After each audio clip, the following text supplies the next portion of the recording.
Hello student, Kalyani IAS academy के online platform पर आपका स्वागत है। मैं हूं लखन दाइमा।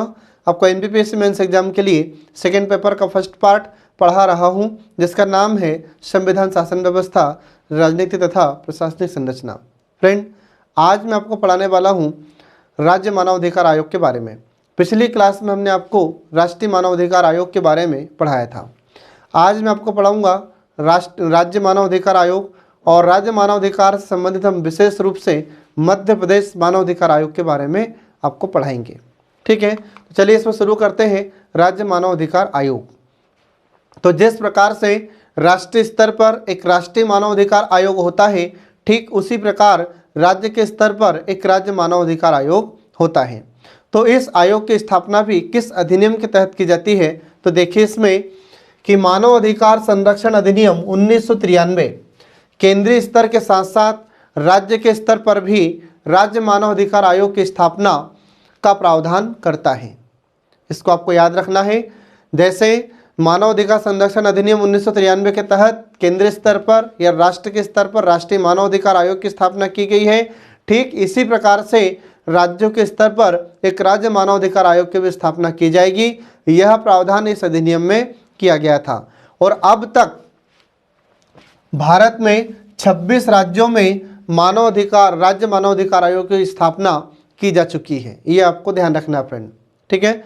और जो राज्य मानवाधिकार आयोग की स्थापना और उसके बाद में हम देखते हैं इसके कार्य, उसकी शक्तियाँ राष्ट्रीय मानवाधिकार आयोग के जैसे ही होती है, ठीक है। लेकिन इनका जो कार्यक्षेत्र होता है यह सिर्फ राज्य तक ही सीमित होता है, जबकि जो राष्ट्रीय मानवाधिकार आयोग होता है उसका कार्य पूरे भारत में या राष्ट्र के स्तर पर या भारत के स्तर पर होता है। और जो राज्य का मानवाधिकार आयोग होता है तो वह सिर्फ अपने राज्य के अंदर ही अंदर कार्य करता है, ठीक है। अब इसमें देखिए कि जो राज्य मानवाधिकार आयोग होता है तो इसकी संरचना किस प्रकार की होगी फ्रेंड। तो इसकी संरचना में देखिए इस आयोग की संरचना, तो जो राज्य मानवाधिकार आयोग होता है यह बहुसदस्यीय निकाय होता है। बहुसदस्यीय निकाय का अर्थ है कि एक से अधिक सदस्य इसमें होते हैं। तो इस आयोग में, राज्य मानवाधिकार आयोग में या मध्य प्रदेश मानवाधिकार आयोग में, तो इसमें एक अध्यक्ष होता है तथा इसमें 2 सदस्य होते हैं। तो ऐसे कुल मिलाकर इसमें 3 होते हैं। तो इसमें आपको ध्यान रखना होगा, एक अध्यक्ष होगा और 2 सदस्य से मिलकर राज्य मानवाधिकार आयोग का गठन किया जाता है। इसके बाद फिर इसमें अध्यक्ष कौन होता है फ्रेंड, तो आपको याद रखना है कि इसमें अध्यक्ष उच्च न्यायालय का सेवानिवृत्त मुख्य न्यायाधीश या एक न्यायाधीश तथा सदस्य उच्च न्यायालय का सेवानिवृत्त या कार्यरत न्यायाधीश भी हो सकता है, ठीक है।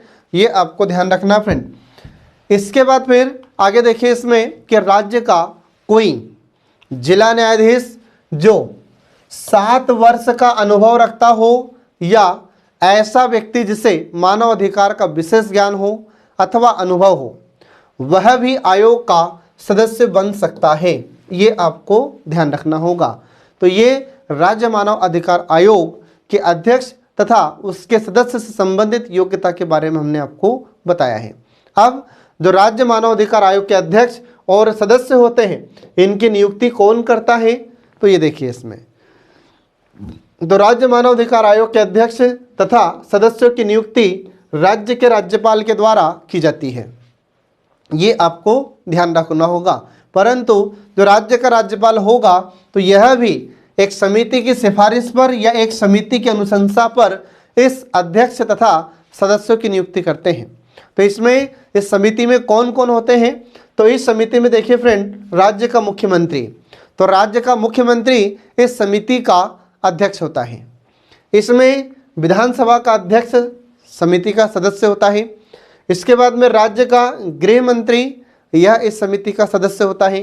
इसके बाद फिर विधानसभा में विपक्ष का नेता तथा यदि राज्य में विधान परिषद है तो उसका अध्यक्ष इसमें विपक्षी दल का नेता, ठीक है। तो यदि किसी राज्य में विधान परिषद है तो उसका अध्यक्ष और उसमें जो विपक्षी दल का नेता होता है वह भी इस समिति का सदस्य होता है। ध्यान रखिएगा कि इस समिति का अध्यक्ष कौन होगा, तो इस समिति का अध्यक्ष मुख्यमंत्री होगा और इस समिति की सिफारिश पर ही राज्य का राज्यपाल राज्य मानवाधिकार आयोग के अध्यक्ष तथा सदस्यों की नियुक्ति करते हैं। ये आपको याद रखना होगा। इसके बाद देखिए हमारे मध्य प्रदेश में जो मानव अधिकार आयोग होता है तो इसका गठन कब हुआ था, तो आपको याद रखना होगा फ्रेंड कि मध्य प्रदेश मानव अधिकार आयोग की स्थापना 1995 में की गई थी। और इसका मुख्यालय कहाँ पर है, तो इसका मुख्यालय भोपाल में है, जो आपको याद रखना होगा। और इसके वर्तमान अध्यक्ष कौन है, तो इसके वर्तमान अध्यक्ष नरेंद्र कुमार जैन है, जो आपको यहाँ पर फोटो में दिखाई दे रहे हैं। ठीक है फ्रेंड, ये आपको याद रखना होगा। अब हम आपको अभी बता रहे हैं कि वर्तमान में अध्यक्ष हैं, लेकिन हो सकता है कि हमारे पढ़ाने के कुछ समय बाद ही अध्यक्ष चेंज हो जाए, तो आपको अपडेट करके हमेशा याद रखना होगा। ठीक है फ्रेंड, तो ये आपको ध्यान रखना है। अब आपसे 3 नंबर में क्वेश्चन पूछा जा सकता है कि मध्य प्रदेश मानव अधिकार आयोग की स्थापना तथा मुख्यालय और उसके वर्तमान अध्यक्ष के बारे में बताइए, तो आपको ये लिखना होगा।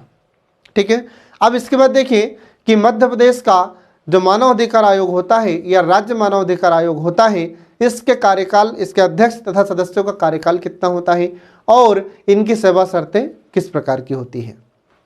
तो देखिए इसमें जो राज्य मानव अधिकार आयोग के अध्यक्ष तथा सदस्य होते हैं तो इनका कार्यकाल 3 वर्ष होता है या फिर 70 वर्ष, इनमें से जो भी पहले हो जाए तब तक ये अपने पद पर रहते हुए कार्य करते हैं। ये आपको याद रखना होगा। ठीक है, और अपना कार्यकाल पूरा होने के पश्चात आयोग का अध्यक्ष या सदस्य केंद्र सरकार या राज्य सरकार के अधीन किसी भी नियोजन का पात्र नहीं होगा। इसका अर्थ यह है कि जो भी अध्यक्ष हैं तथा सदस्य हैं ये एक बार अपना कार्यकाल पूरा कर लेते हैं तो ये न तो केंद्र सरकार के अधीन रहकर कोई कार्य कर पाएंगे और न ही राज्य सरकार के अधीन कोई कार्य कर सकते हैं। आ रहा समझ में, ये आपको ध्यान रखना है। इसके बाद यदि 70 वर्ष की आयु नहीं हुई है तो वह पुनर्नियुक्ति का पात्र होता है। इसमें जो सदस्य हैं अगर 70 वर्ष की आयु पूरी नहीं कर पाए हैं तो ये फिर से इस आयोग के अध्यक्ष या सदस्य के रूप में नियुक्त किए जा सकते हैं। इसके बाद फिर अगला आता है कि सदस्य या अध्यक्ष किसी भी समय अपना हस्तलिखित त्यागपत्र राज्यपाल को सौंप सकते हैं और अपने पद से मुक्त हो सकते हैं। ये आपको याद रखना है कि जो भी इस आयोग का अध्यक्ष होगा तथा सदस्य हैं ये अपने हस्तलिखित इस्तीफा दे सकते हैं, त्यागपत्र राज्यपाल को दे सकते हैं। तो याद रखना होगा फ्रेंड, एग्जाम में आपसे क्वेश्चन पूछ सकता है कि राज्य मानव अधिकार आयोग के अध्यक्ष तथा सदस्य अपना इस्तीफा या त्यागपत्र किसे देते हैं, तो ये राज्यपाल को देते हैं। ठीक है, इसके बाद राज्य मानव अधिकार आयोग के अध्यक्ष एवं सदस्यों के वेतन, भत्ते और इनकी सेवा शर्तें, इनका निर्धारण कौन करती है, तो इनका निर्धारण राज्य की सरकार के द्वारा किया जाता है। ये आपको याद रखना है विशेष रूप से। ठीक है, इसके बाद में अगला पॉइंट इसमें आपको याद रखना है कि एक बार नियुक्त होने के पश्चात उनके कार्यकाल के दौरान इनमें किसी भी प्रकार का कोई अलाभकारी परिवर्तन नहीं किया जा सकता। इसका अर्थ यह है कि इसमें अध्यक्ष और सदस्यों की जब नियुक्ति हो जाएगी तो इनके कार्यकाल के दौरान ऐसा कोई परिवर्तन नहीं किया जाएगा जिनसे इन्हें आर्थिक हानि होती हो। ठीक है, इसके बाद फिर इस आयोग के अध्यक्ष तथा जो सदस्य होते हैं इनको किस प्रकार से हटाया जा सकता है, तो देखिए इसमें राज्य मानव अधिकार आयोग के अध्यक्ष एवं सदस्यों की नियुक्ति तो हमारे राज्यपाल करते हैं। ठीक है, लेकिन उन्हें पद से राज्यपाल नहीं हटा सकते। तो इन्हें पद से कौन हटा सकते हैं, तो इन्हें पद से हमारे भारत के राष्ट्रपति हटा सकते हैं। ये आपको याद रखना होगा फ्रेंड। फिर से सुनिए कि जो राज्य मानव अधिकार आयोग के अध्यक्ष तथा सदस्य होते हैं इनकी नियुक्ति हमारे राज्यपाल तो करते हैं परंतु राज्यपाल इन्हें हटा नहीं सकते। तो इन्हें हटाने का अधिकार किसके पास है, तो इन्हें हटाने का अधिकार हमारे राष्ट्रपति के पास होता है और राष्ट्रपति भी स्वयं इन्हें नहीं हटा सकते। राष्ट्रपति अकेले अपनी इच्छा से इन्हें नहीं हटा सकते। इन्हें हटाने के लिए भी एक प्रक्रिया को फॉलो करना पड़ता है। तो वह प्रक्रिया कौन सी होती है, तो राष्ट्रपति इन्हें उसी आधार पर और उसी तरह पद से हटा सकते हैं जिस प्रकार वे राष्ट्रीय मानव अधिकार आयोग के अध्यक्ष तथा सदस्यों को हटाते हैं। अब राष्ट्रीय मानव अधिकार आयोग के अध्यक्ष तथा सदस्य को किस प्रकार से हटाया जाता है। तो राष्ट्रपति इस किसी भी सदस्य या अध्यक्ष को हटाने से संबंधित रिपोर्ट किसको भेजते हैं, उच्चतम न्यायालय को या फिर सर्वोच्च न्यायालय को भेजते हैं।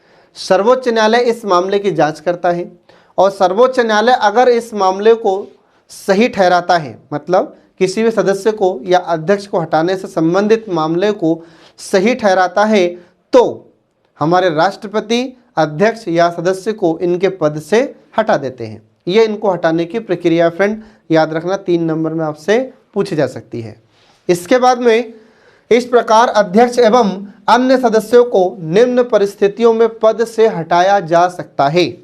तो जो राज्य मानव अधिकार आयोग का अध्यक्ष होता है और जो सदस्य होते हैं तो उन्हें भी कुछ परिस्थितियों में हटा सकते हैं। तो किन परिस्थितियों में हटाया जा सकता है, तो पहली स्थिति यह है कि यदि वह दिवालिया हो गया हो, आ रहा समझ में। दूसरा कि वह दिमागी रूप से स्वस्थ ना हो, मतलब पागल हो गया हो, दिमाग काम न कर रहा हो और शारीरिक तौर पर अपने दायित्वों का निर्वहन करने में अक्षम हो या अपने दायित्वों का निर्वाह नहीं कर पा रहा है। ठीक है, तो शारीरिक रूप से स्वस्थ न होने पर अर्थात कई दिनों से बीमार है, वो काम नहीं कर पा रहा है आयोग में रहकर, तो ऐसे व्यक्ति को हटाया जा सकता है। इसके बाद फिर अगला देखिए इसमें कि यदि वह मानसिक रूप से अस्वस्थ है और सक्षम न्यायालय के द्वारा उसे अक्षम घोषित कर दिया गया है, तो अध्यक्ष को या सदस्य को किसी न्यायालय के द्वारा उसे मानसिक रूप से अस्वस्थ घोषित कर दिया गया है। अस्वस्थ मतलब मानसिक रूप से इसका अर्थ क्या है कि उसका दिमाग प्रॉपर काम नहीं कर रहा है, पागल हो गया है। ठीक है, और किसी सक्षम न्यायालय के द्वारा उसे यह घोषित कर दिया गया है कि इसके दिमाग कार्य नहीं कर रहा है, तो फिर ऐसी स्थिति में ऐसे अध्यक्ष या सदस्य को पद से हटाया जा सकता है। इसके बाद यदि किसी अपराध के संबंध में उसे दोषी करार दिया गया है तथा उसे कारावास की सजा दी गई हो, तो इन परिस्थितियों में भी अध्यक्ष या सदस्य को पद से हटाया जा सकता है।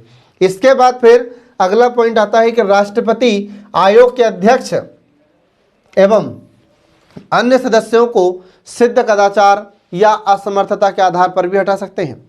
तो पहले भी मैं आपको बता चुका हूं कि सिद्ध कदाचार का अर्थ क्या होता है। तो सिद्ध कदाचार का अर्थ होता है कि गलत व्यवहार में पाया जाना या अक्षमता या असमर्थता। असमर्थता का अर्थ है कि वह कार्य करने में सक्षम नहीं है। ठीक है, तो इन परिस्थितियों में अध्यक्ष या सदस्यों को पद से हटाया जा सकता है। इसके बाद फिर राष्ट्रपति मामले की जांच के लिए उच्चतम न्यायालय के पास भेजता है और यदि उच्चतम न्यायालय जांच के पश्चात मामले को सही ठहराता है या सही पाता है तो वह राष्ट्रपति को इसके बारे में सलाह देता है।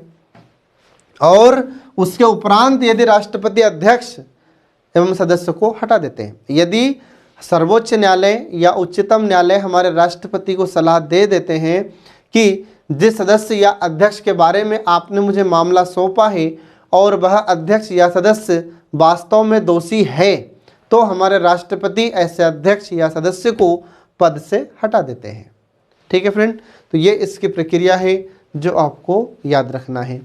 अब इसके बाद देखिए आयोग के कार्य। तो जो राज्य मानव अधिकार आयोग होता है तो केवल उन्हीं मामलों में मानव अधिकारों के उल्लंघन की जांच करता है जो राज्य सूची या संवर्ती सूची के अंतर्गत आता है। आ रहा समझ में। ये आपको याद रखना फ्रेंड कि जो मानव अधिकार होता है, राज्य मानव अधिकार आयोग होता है, यह किस प्रकार के मामलों की जांच कर सकता है, तो यह उसी प्रकार के मामलों की जांच कर सकता है जिनका वर्णन राज्य सूची या संवर्ती सूची में है। ठीक है, और मानव अधिकार के उल्लंघन से संबंधित होना चाहिए। इसके बाद में यदि संबंधित मामले की जांच पहले से राष्ट्रीय मानव अधिकार आयोग के द्वारा की जा रही है तो ऐसी परिस्थिति में राज्य का मानव अधिकार आयोग ऐसे मामले की जांच नहीं करेगा। ये आपको याद रखना है। ठीक है, इसके बाद में जो राज्य मानव अधिकार आयोग होता है तो इसके कुछ कार्य हैं जो निम्नलिखित हैं। तो कौन कौन से कार्य हैं, तो देखिए इसमें पहला कार्य होता है कि मानव अधिकार संबंधी मामलों की जांच करना। तो जो राज्य का मानव अधिकार आयोग होता है यह मानव अधिकार संबंधित जितने भी मामले होते हैं उनकी जांच करता है। ये इसका पहला कार्य है। दूसरा कार्य यह है कि लोक सेवकों के द्वारा किए जाने वाले मानव अधिकार हनन से संबंधित मामलों की जांच करता है। आ रहा समझ में? यदि लोक सेवकों के द्वारा भी मानव अधिकारों का उल्लंघन किया जा रहा है या मानव अधिकारों का हनन किया जा रहा है तो ऐसे मामलों की जांच भी राज्य मानव अधिकार आयोग करता है फ्रेंड। इसके बाद फिर अगला काम है इसका कि मानव अधिकारों एवं उनके संरक्षण से संबंधित विधिक उपायों के प्रति जन जागरूकता को बढ़ावा देना। तो जो राज्य मानव अधिकार आयोग होता है यह जनता को या लोगों को अपने मानव अधिकारों के प्रति यह जागरूक भी करता है। यह लोगों को बताता है कि मनुष्य होने के नाते आपके कौन कौन से अधिकार हैं, इसके लिए भी यह लोगों को जागरूक करता है। ठीक है, ये आपको ध्यान रखना फ्रेंड। इसके बाद फिर अगला आता है इसमें कि जेल एवं बंदी गृहों में जाकर वहाँ की स्थिति का अन्वेषण करना एवं सुधार के लिए आवश्यक उपायों की अनुशंसा करना। ठीक है, तो जो जेल होते हैं या जो बंदी गृह होते हैं तो वहाँ पर आयोग की टीम जाती है और वहाँ पर बंदियों जो जिनको बंदी बनाया गया है या जो कैदी होते हैं उनकी स्थिति किस प्रकार की है उसकी भी जांच यह आयोग करता है। और अगर वहाँ पर उचित स्थिति नहीं है, जैसे कि वहाँ पर ऐसी गंदी जगह है जहाँ पर कैदियों को रखा जा रहा है जिसके कारण उन्हें कोई बीमारी हो सकती है, तो उसमें सुधार के लिए सिफारिश करता है यह आयोग। या फिर उन्हें अच्छा खाना नहीं दिया जा रहा है तो ऐसी स्थिति में सुधार के लिए सिफारिश करता है।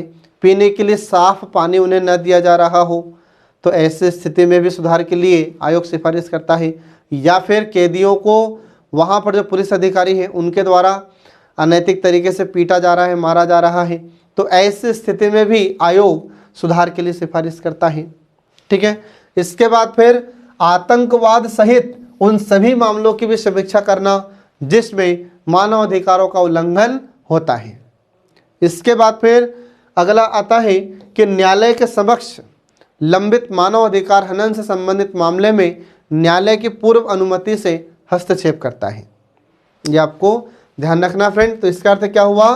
तो न्यायालय के समक्ष मानव अधिकार के हनन या मानव अधिकार के उल्लंघन से संबंधित अगर कोई मामला है और अगर न्यायालय अनुमति देता है तो इस मामले में आयोग हस्तक्षेप करता है और ऐसे मामलों का निपटारा करता है। इसके बाद फिर अगला पॉइंट आता है कि राज्य मानव अधिकार आयोग का वार्षिक प्रतिवेदन यह राज्य के विधानमंडल के समक्ष प्रस्तुत करता है। याद रखना है आपको, एग्जाम में आपसे क्वेश्चन पूछ सकता है 3 नंबर में कि जो राज्य का मानव अधिकार आयोग होता है तो यह मानव अधिकार से संबंधित रिपोर्ट या प्रतिवेदन किसे प्रस्तुत करता है? यह राज्य सरकार को देता है और राज्य सरकार उस प्रतिवेदन को राज्य के विधानमंडल के समक्ष प्रस्तुत करता है। आ रहा समझ में? और राज्य सरकार के द्वारा यह भी बताया जाता है कि आयोग द्वारा की गई अनुशंसाओं के संदर्भ में कौन सी कार्रवाई की गई है। ठीक है, इसके बाद फिर यदि कोई सिफारिश या सिफारिशें स्वीकार नहीं की गई हैं तो उन्हें अस्वीकार करने के कारण का भी स्पष्टीकरण देना होता है। तो जब हमारा आयोग राज्य सरकार को कोई रिपोर्ट देता है और उसमें सिफारिशें की गई है और अगर उन सिफारिशों को राज्य सरकार स्वीकार नहीं करती है तो क्यों स्वीकार नहीं किया गया है इसका स्पष्टीकरण भी सरकार आयोग को देती है। ये आपको ध्यान रखना फ्रेंड। अब इसके बाद देखिए फिर इसमें आगे मानव अधिकार संरक्षण से संबंधित उपायों की समीक्षा करना तथा उनके प्रभावी क्रियान्वयन के उपायों की अनुशंसा करना, मानव अधिकार के क्षेत्र में शोध करना और इसे बढ़ावा देना या इसके लिए प्रोत्साहित करना। ठीक है, ये आपको ध्यान रखना फ्रेंड। इसके बाद फिर अगला कार्य है इसका कि मानव अधिकार के क्षेत्र में कार्यरत गैर सरकारी संगठनों को सहयोग देना एवं उनके प्रयासों की सराहना करना। ठीक है, ये सब काम होता है आयोग का, जो आपको याद रखना है। तो ये कार्य आपसे 5 नंबर में पूछे जा सकते हैं, जो आपको ध्यान रखना है। ठीक है, अब इसके बाद में आयोग की रिपोर्ट या इसका प्रतिवेदन। तो देखिए इसमें आयोग अपना वार्षिक प्रतिवेदन या अपनी वार्षिक रिपोर्ट राज्य सरकार को भेजता है। ठीक है, अब राज्य सरकार इस रिपोर्ट को क्या करेगी? तो राज्य सरकार इस रिपोर्ट को राज्य सरकार विधानमंडल में रखती है। आ रहा समझ में? अब विधानमंडल का अर्थ क्या है फ्रेंड? तो विधानमंडल के बारे में मैं आपको पहले भी बता चुका हूँ कि विधानमंडल राज्य की विधायिका होती है। राज्य के लिए विधानमंडल में कानून बनाए जाते हैं और इस विधानमंडल में विधायिका, राज्यपाल, ठीक है, और अगर किसी राज्य में विधान परिषद होती है तो इन तीनों को मिलाकर विधानमंडल कहा जाता है। ठीक है, तो राज्य सरकार के द्वारा विधानसभा में इस प्रस्ताव को या इस रिपोर्ट को रखा जाता है, प्रतिवेदन को रखा जाता है। इसके बाद फिर वहाँ पर इसके लिए विचार किया जाता है। ठीक है, इसके बाद फिर अगला आता है इसमें कि इसके साथ ही वे विवरण भी होते हैं जिनमें आयोग के द्वारा की गई सिफारिशों पर की गई कार्यवाही का उल्लेख तथा ऐसे किसी सिफारिश को न मानने के कारणों का उल्लेख भी होता है। सरकार आयोग के किस सिफारिश को नहीं मान रही है और न मानने का कारण क्या है, ये सारा विवरण सरकार पेश करती है। ठीक है फ्रेंड, तो ये आपको ध्यान रखना होगा। ये होती है आयोग की रिपोर्ट के बारे में जानकारी। अब इसके बाद देखिए इसमें मानव अधिकार न्यायालय, तो यहाँ पर राज्य मानव अधिकार समाप्त हो जाता है। अब इसके बाद में हम आपको बता रहे हैं राज्य मानव अधिकार न्यायालय। तो यह मानव अधिकार न्यायालय किस स्तर पर कार्य करता है फ्रेंड? तो आपको याद रखना है कि मानव अधिकार न्यायालय यह जिला स्तर पर कार्य करता है। जब हमने मानव अधिकार के बारे में शुरू किया था तब आपको बताया था कि जो मानव अधिकार होता है तो 3 स्तर पर कार्य किया जाएगा। मानव अधिकार से संबंधित एक तो राष्ट्र के स्तर पर राष्ट्रीय मानव अधिकार कार्य करेगा, राज्य के स्तर पर राज्य का मानव अधिकार आयोग कार्य करता है और जिला के स्तर पर जिला अधिकार न्यायालय कार्य करता है। ये सारी बातें हम आपको पहले बता चुके हैं। तो अब देखिए इसमें मानव अधिकार न्यायालय।